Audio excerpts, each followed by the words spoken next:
Астана қаласында ЖК Әл-Фарабидан 2 бөлмелі пәтер сатылымға шықты. 55 квадрат метрді құрайды. Бағасы 24 миллион теңге.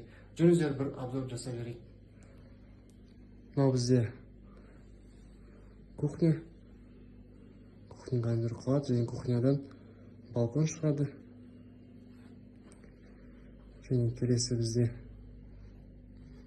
сол жағымызда санузел. Санузел совмещенный. Келесі бізде кіреберіс аймағы. Оң жағымызда бізде спальня. Да мебель қалады. Және бізде келесі зал.